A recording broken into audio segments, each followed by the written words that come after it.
हाँ जी, अस्सलाम वालेकुम। उम्मीद करता हूँ तमाम लोग खैरियत से होंगे। संडे स्पेशल में आप सभी का वेलकम। वैसे तो सामने स्क्रीन पे आपको नजर आ रहा है 312 पॉइंट माइनस और 1,19,650 का इंडेक्स जो कि लाल कलर में लिखा हुआ है। लेकिन वीक ऑन वीक बेसिस की अगर बात करें तो ऑलमोस्ट 18,000 पॉइंट का गेन मार्केट ने दिया है। अगर हम पिछले वीक के लो से कैलकुलेट करते हैं और अगर इस वीक की सिर्फ बात करें तो 12,000 पॉइंट्स का मार्केट ने अपसाइड का गेन दिया है, जो कि इन टर्म्स ऑफ पॉइंट्स अब तक का सबसे बड़ा गेन है मार्केट के अंदर। और ये बहुत एक हिस्टोरिकल था। सबसे पहले तो जो मंडे की मार्केट थी वही उसी के अंदर ही 10,000 पॉइंट ऐड हो गए थे।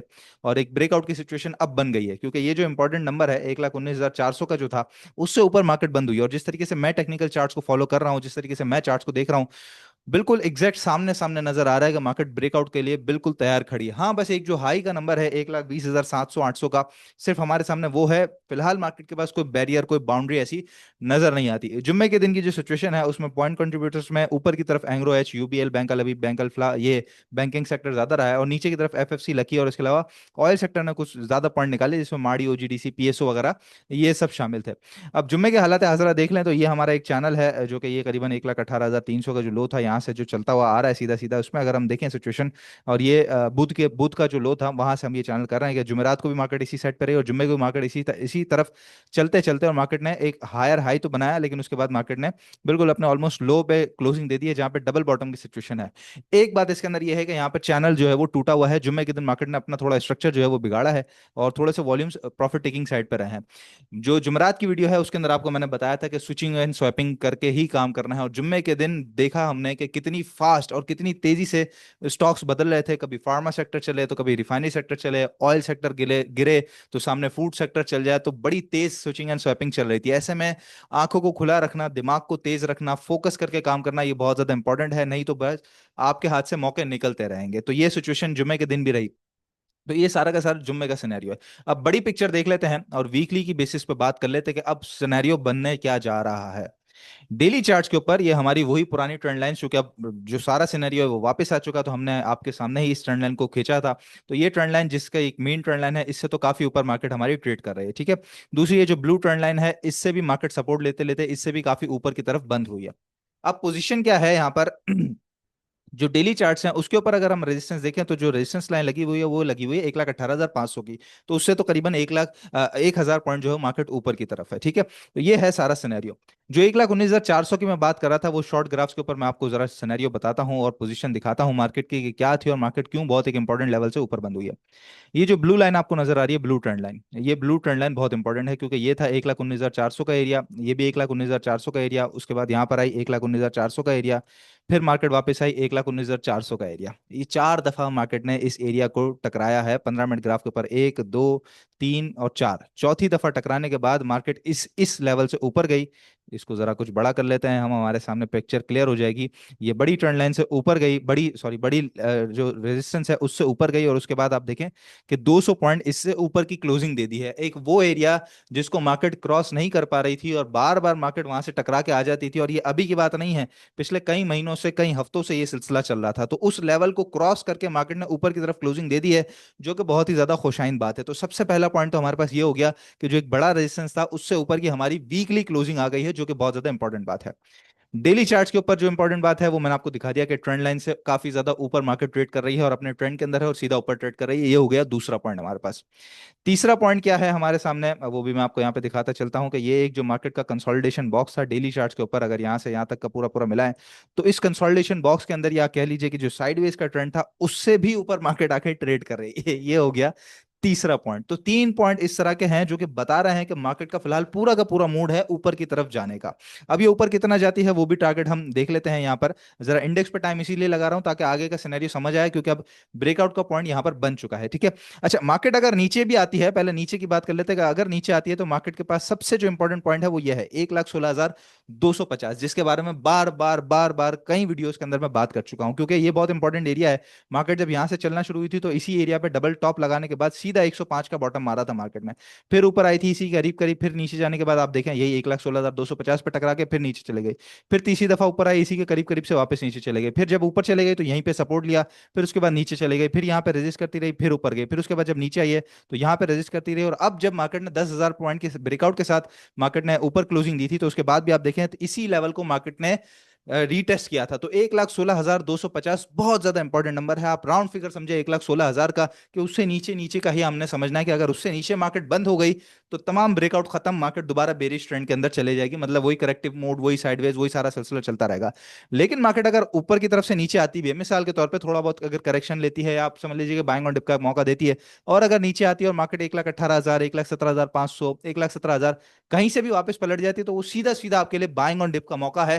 कि मार्केट अगर 1,16,250 को नहीं तोड़ती और 1,16,250 पे भी टच करके वापस चले जाती है, तो चुपचाप जो बेहतरीन स्टॉक्स आपको नजर आए सब में बाइंग कीजिएगा, कि ऊपर बेचने का लाजमी मौका आपको देगी मार्केट। 1,16,250 ही वो नंबर है जिसके नीचे मार्केट करेक्टिव मोड में या साइडवेज में दोबारा चलना शुरू होगी। इससे ऊपर जब तक मार्केट है, ट्रेंड में काम करना चाहिए, ऊपर की तरफ काम करना चाहिए, स्विचिंग स्वैपिंग करते करते काम करना चाहिए। ऊपर की तरफ का जो एरिया है, सीधा सीधा हम अपनी जो ट्रेंड लाइंस हैं उसको क्लोन करते हैं और ऊपर की तरफ लगाते हैं, जहां पर हमारे पास ये दो टॉप मिल रहे हैं। तो इस ब्लू ट्रेंड लाइन के हिसाब से अगर हम देखें तो करीबन, अभी इसको जरा हम आगे कर लेते हैं जरा यहाँ पर, तो इसके हिसाब से करीबन हमारा जो टॉप बनता है वो 1,24,800 का, 1,25,000 का टॉप बनता है सीधा सीधा, ठीक है, छोटी ट्रेंड लाइन के हिसाब से। बड़ी ट्रेंड लाइन को हम क्लोन कर लेते हैं, और ये क्लोन क्यों नहीं हो रही है, इसको हम जी क्लोन कर लेते हैं यहाँ पर। तो क्लोन करने के बाद इसको जरा हम ऊपर रखते हैं यहाँ पे, ये देखें ये बिल्कुल सीधा सीधा ट्रेंड मिल रहा है। और इसको जरा कुछ मैं आगे भी कर दूं, ताकि जाहिर है ये थोड़ा सा आगे का ट्रेंड हमें बताएगी। तो इसके अंदर जो सिनेरियो बन रहा है वो करीबन आप समझ लीजिए ऑलमोस्ट 1,30,000, 1,31,000 ये टारगेट एरियाज बन रहे हैं। तो फिलहाल तो हम 1,25,000 को टारगेट करते हुए चलते हैं, कि जो ही इंशाल्लाह ताला ये 1,20,800 क्रॉस हो जाएगी, मार्केट यहाँ से ऊपर की क्लोजिंग आ जाएगी, तो कंफर्मेशन के बाद इंशाल्लाह 1,25,000 का टारगेट हम लेके चलेंगे। लेकिन अगर नीचे भी आती है, फिलहाल मैं नहीं समझता कि बिल्कुल भी मार्केट में घबराना चाहिए, बाइंग ऑन डिप के लिए तैयार बैठना चाहिए। ऊपर जो चीज बेचेंगे वही दोबारा नीचे मिल सकती है, नहीं तो दूसरा सेक्टर आपको चलते हुए मिल सकता है। स्विचिंग स्वैपिंग ही इस वक्त गेम है। जब ब्रेकआउट का पोजीशन है, मार्केट में वॉल्यूम्स भी बढ़ेंगे, उसके दौरान ट्रेडिंग का बहुत अच्छा मौका मिलेगा। और ट्रेडिंग हम भी जबरदस्त करवा रहे हैं अपने ग्रुप के अंदर। ये लास्ट डे के आपको स्क्रीनशॉट दिखा रहा हूँ, एयर लिंक की हमारी कॉल थी, विद इन फ्यू मिनट्स जो है उसका फर्स्ट टारगेट हिट हुआ, कॉल हमने इसकी क्लोज कराई। इसी तरीके से ये सिटी फार्मा की ट्रेड थी, इसके अंदर भी जो है जाहिर हम इंट्राडे कराते हैं, इंट्राडे के अंदर इंट्राडे और प्लस स्विंग कराते हैं। तो इंट्राडे के अंदर छोटे टारगेट्स होते हैं, छोटे टारगेट्स में बस बेच के हमने निकलना होता है, ताकि जितना मोटा नफा हम निकाल सकें फेरों के अंदर। तो ये सिटी फार्मा की कॉल हमने क्लोज की। फिर इसी तरीके से ये एफसीएल की स्विंग कॉल है, फास्ट केबल्स की, और ये कैप पे बंद हुआ है। अब जाहिर टारगेट्स मैंने इसीलिए छुपाए हुए हैं कि इंशाल्लाह जो ही टारगेट ये अचीव करेगा तो इसको आपको दिखाएंगे। तो ये कॉल जो है वो हमारी अल्हम्दुलिल्लाह कैप पे बंद हुई। इसी तरीके से बीएफ बायो की हमने कॉल दी, और आप देखें कहाँ 157 से 159, और फिर ये 168 के करीब जाके जो है वो कैप पे बंद हुआ है, हमारी टॉपिक के अंदर भी शामिल है। तो इसी तरीके से ये शॉर्ट ट्रेड कॉल थी बीबीएफएल की, और इसका फर्स्ट टारगेट हिट हुआ। फिर आगे आ जाए तो जरा प्रेमा के अंदर बहुत अच्छी हमने ट्रेड कराई। इसी तरीके से ये एफसीपीएल की ट्रेड थी, 105 से ऊपर के हमारे टारगेट्स इसके अंदर हिट हुए।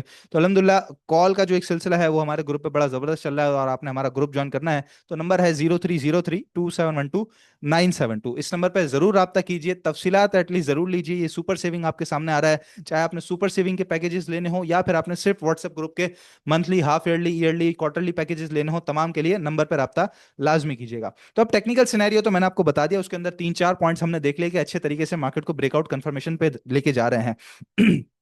मार्केट के पास बहाना भी जरूरी होता है, नीचे गिरने के लिए या ऊपर जाने के लिए, तो बहाना भी मार्केट के पास बना हुआ है इस वक्त, ठीक है। और वो बहाने क्या हैं? सबसे पहले तो ये है कि जो सर्कुलर डेट है उसके ऊपर आईएमएफ एग्री हो गया। IMF agree to Pakistan circular debt make over. Pakistan जिस तरह चाह रहा था सर्कुलर डेट को मेक ओवर करने का, उस पर राजी हो गया है। और पाकिस्तान ने ये प्रपोजल दिया था कि अगले 6 सालों के अंदर कुछ बैंकों से कर्जा लेके, कुछ बजट के अंदर कुछ सब्सिडी देके, कुछ बजट के अंदर से एलोकेशन लगा के, हम 6 सालों के अंदर फिस्कल ईयर 2031 तक हम सर्कुलर डेट को खत्म कर देंगे। उसके ऊपर आईएमएफ राजी हो गया। तो ये जो अभी हम देख रहे थे कि ऑयल सेक्टर ने थोड़ा सा नीचे की तरफ अपने पॉइंट्स ऐड किए, तो इंशाल्लाह इसके अंदर एक बहुत अच्छा गेन आपको देखने को मिलेगा, खास तौर पे पीएसओ जो है वो सबसे बड़ा बेनिफिशियरी है, ठीक है। तो ये एक सबसे बड़ा पॉइंट है। दूसरा सबसे बड़ा पॉइंट है कि पाकिस्तान ने काफी सारे जो कंडीशनैलिटीज हैं, काफी सारे टारगेट्स हैं, वो आईएमएफ के हिट कर दिए। और आईएमएफ कहता है कि IMF says policy efforts continue to bear fruit, यानी कि अब आहिस्ता आहिस्ता जो है पाकिस्तान को फल मिलना शुरू हुआ है। और इसके अलावा the fund says financial and external conditions have continued to improve. Pakistan के हालात हजरा बहुत अच्छे हो रहे हैं, खास तौर पे जंगी हालात के बाद अगर हम देखें तो जो सिफारती महाज पे पाकिस्तान को जीत हुई है, इट्स इट्स फिनोमिनल। आने वाले महीनों में अब आप देखेंगे कि इसका कितना बड़ा फ्रूट हमें मिलता है। इसके अलावा तीसरी एक और अच्छी खबर जो कि रिफाइनरी सेक्टर से रिलेटेड है, कि refinery save from further losses, जिसमें गवर्नमेंट ने अब जो है वो रिफाइनरीज के जो कुछ कुछ शिकायतें थी वो कुछ सुनी हैं, कुछ पेट्रोलियम सेक्टर की शिकायतें थी वो कुछ सुनी हैं, और पेट्रोल सेक्टर और रिफाइनिंग सेक्टर दोनों के कुछ ना कुछ मार्जिन बढ़ाए हैं, कुछ कुछ जगहों पे जो है वो चीज़ों को बेहतर किया है, ताकि ये जो इन्वेस्टमेंट आने वाली है इस सेक्टर के अंदर वो ना रुक सके। तो इसका ऑलरेडी हम जो एक इंडिकेशन था वो रिफाइनरी सेक्टर के अंदर देख चुके हैं, चाहे अटक रिफाइनरी हो, पीआरएल हो, इवन नेशनल रिफाइनरी भी कैप लगा था। तो फिलहाल मेरा जो टॉप पिक है वो अटक रिफाइनरी है, चाहे आपने इन्वेस्टमेंट के लिए जाना हो, चाहे अच्छी ट्रेडिंग करनी हो, अटक रिफाइनरी को बिल्कुल भी नहीं छोड़िए। अटक रिफाइनरी बहुत पैसे आपको देगा। तो ये कुछ वो फंडामेंटल चेंजेस हैं, या आप कह लीजिए कि वो बहाने हैं जो कि मार्केट को इंशाल्लाह ताला ब्रेकआउट देंगे। बस याद रखिएगा कि जहां नीचे भी आए मार्केट, तो डरने घबराने की इस वक्त कोई बात नहीं होगी। मार्केट के अंदर तमाम हालात है हजरा पॉजिटिव हैं। 1,16,250 का इंपॉर्टेंट नंबर है कि उससे नीचे की क्लोजिंग और ट्रेड कराना वो मार्केट के लिए फिर खतरनाक हो जाएगा। ऊपर की तरफ के टारगेट मैं आपको बता चुका हूं। तो ये सारे के सारा सूरत हाल है। जो फिपीलिपी आया है वो भी हम देख लेते हैं और फिर जल्दी से इंशाल्लाह अपने स्टॉक की तरफ बढ़ते हैं। तो ये आखिरी दिन का फिपीलिपी है, फ्राइडे 16 मई का, जिसके अंदर फॉरेन कॉर्पोरेट जो है वो हमें नेट सेलर नजर आते हैं, लेकिन थोड़ी थोड़ी बाइंग है टेक्नोलॉजी में, सीमेंट के अंदर, कुछ ओएमसी के अंदर। इसके अलावा इंडिविजुअल्स ने अच्छी बाइंग की हुई है। जो सेलिंग है वो तो ना होने के बराबर है, लेकिन बाइंग अगर हम देखें तो अक्रॉस द बोर्ड इनकी बाइंग नजर आती है, जहां पे बड़ी बाइंग ओएमसी और ईएनपी के अंदर हमें नजर आ रही है, और टेक्सटाइल में भी नजर आ रही है। इसके अलावा जी म्यूचुअल फंड्स जो कि पिछले 3-4 दिनों से बाइंग साइड पे था, इस दफा नेट सेलर हमें नजर आया है, लेकिन थोड़ी थोड़ी बाइंग भी है, जहां पर अदर्स में है, कुछ बैंकिंग सेक्टर में है, इसके अलावा बहुत थोड़ी सी फर्टिलाइजर में है। तो ये है सूरत हाल। बाकी थोड़ा बहुत नफा इन्होंने पक्का किया है। इसके अलावा इंश्योरेंस कंपनी जी वो नेट बायर है, और नेट बैंक जो है वो फर्टिलाइजर सेक्टर और थोड़ी सीमेंट सेक्टर के अंदर भी, और इसके अलावा ईएनपी सेक्टर के अंदर भी हमें नजर आई है। तो ओवरऑल अगर हम देखें तो मेजोरिटी में थोड़ी बहुत बाइंग हमें अच्छे सेक्टर्स के अंदर नजर आ रही है, और जो शिफ्टिंग स्वैपिंग है वो भी यहाँ पे देखने को मिल रही है कि कहीं सीमेंट में बाइंग है, तो कहीं टेक्सटाइल में बाइंग है, कहीं ईएनपी है, तो कहीं ओएमसी है, और सेलिंग भी साथ साथ इसी तरीके से चल रही है। तो आपने भी सिर्फ और सिर्फ एक सिंपल सीधी स्ट्रेटेजी के साथ चलना है। छोटे नफे में निकले, अच्छे नफे में निकले। जबरदस्ती माल बेचने से अच्छा है कि खुशी से माल बिक रहा हो तो वो बेचें। स्विचिंग स्वैपिंग का मौका मिलेगा, सामने कोई ना कोई दूसरा स्टॉक मिलेगा, कभी प्रेमा चलेगा, तो कभी ओजीडीसी चलेगा, कभी आप देखेंगे कि एचकार में अच्छा नफा मिल गया, कभी आपको निशात मिल के अंदर चले नफा मिलेगा। तो इसी तरीके से नफे मिलते रहेंगे। बस अपॉर्चुनिटीज बनना है, जबरदस्ती होल्ड करके पकड़ के नहीं बैठना। कोई स्टॉक फंस रहा है तो रेट टू रेट भी निकालें, या थोड़ा नीचे भी निकालें, थोड़ा ऊपर भी निकालें, उसको निकालें ताकि पैसा खुला हो, और दूसरी तरफ से आप जो है वो मौका उसके अंदर ले सकें। ठीक है। आज का जो स्टॉक है हमारा वो है निशात मिल, एनएमएल।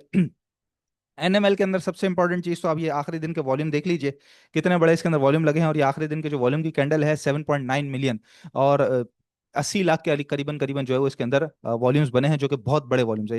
इस पूरे अरसे के अंदर अगर हम देखें, पूरे अरसे के अंदर जो कि दिसंबर 2024 से अगर देखें, उससे भी पहले की अगर हम देखें, तो इतने बड़े वॉल्यूम्स तो इसके पास ऑलमोस्ट अक्टूबर 2024 के बाद लगे हैं।